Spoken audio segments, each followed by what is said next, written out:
हूं। असीम वकार साहब हमारे साथ हैं।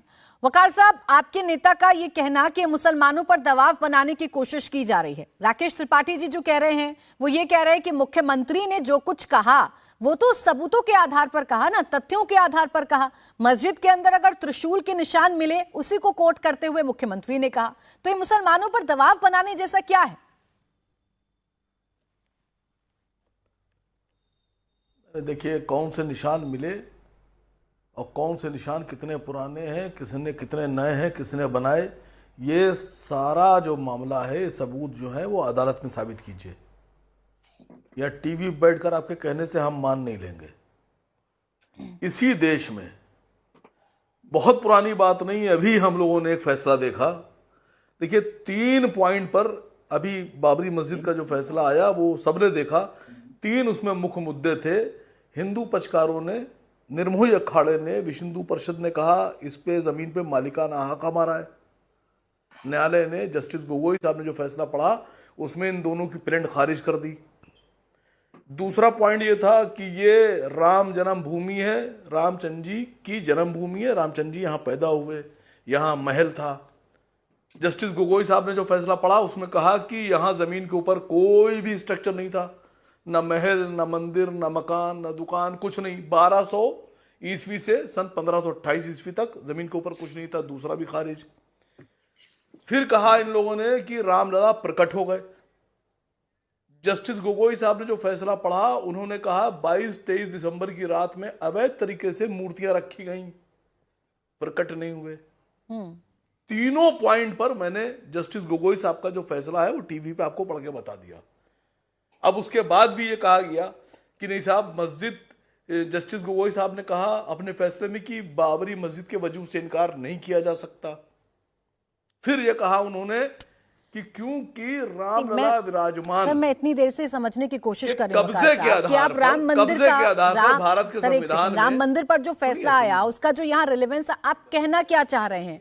जब इतना सब कुछ कॉन्ट्रडिक्शन था उसके बाद भी फैसला है ना सुप्रीम कोर्ट का, राम मंदिर वहां पर बन रहा है।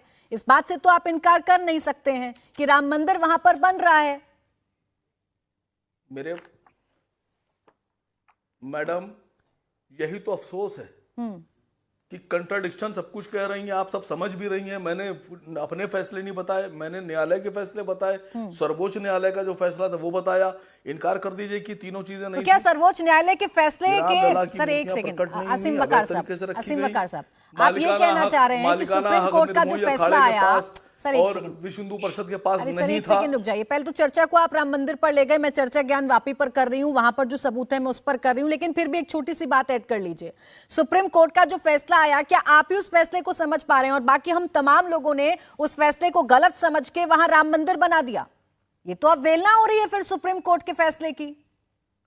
नहीं नहीं नहीं नहीं, सुनिए सुनिए सुनिए सुनिए सुनिए, समझ तो वो भी रहे थे जिन्होंने फैसला दिया। जस्टिस गोगोई साहब भी समझ रहे थे क्या दे रहे हैं, और समझ आप भी रही हैं। समझ देश का एक एक इंसान रहा है, क्योंकि वो खुला खुला लिखा गया है। भाई, एक न्यायालय का फैसला ये आ रहा है कि मूर्तियां प्रकट नहीं हुई, अवैध तरीके से रखी गई। 22-23 दिसंबर असीम वकार साहब, चलिए वो फैसला आ गया, वहां राम मंदिर बन रहा है, वो अब हो गई इतिहास की बात। आज आप आइए ज्ञान वापी पर बात कर लीजिए। मैं नहीं समझ रही सर, आपने कहा कि मैं भी समझ रही हूं, मैं नहीं समझ रही, मुझे समझ नहीं आ रहा, क्योंकि मुझे इतना पता है कि सुप्रीम कोर्ट अगर कोई फैसला देगा तो उस फैसले के अनुरूप ही काम होगा, उसकी अवहेलना नहीं की जाएगी। और अगर अवहेलना की जाएगी तो आप जैसे लोग फिर कर क्या रहे हैं? आपको अपील करनी चाहिए, आपको इस केस को आगे बढ़ाना चाहिए। खैर छोड़ दीजिए, लौटकर ज्ञान वापी पर आइए। तथ्य तो कह रहे हैं ना, मैं तस्वीर लगातार दिखा रही हूं, इस तस्वीर के आधार पर अगर कोई पक्ष कह रहा है कि हमारा पक्ष मजबूत है तो उसमें मुसलमानों को डराने जैसा क्या है? बस ये समझा दीजिए जल्दी से। आर्य फिर त्रिपाठी जी। नहीं, मैंने आपसे कहा ना, जो भी आप दिखा रहे हैं ये सब न्यायालय में सबूत पेश कीजिएगा। आप अभी कैसे कह रहे हैं कि अवैध है और गलत है और ऐतिहासिक भूल है? पिछला आप देख चुके हैं ना फैसला, उसमें मुसलमानों को कहा गया कि बाबरी मस्जिद के वजूद से इनकार नहीं कर सकते। और देखिएगा आप, इसमें भी यही मामला है।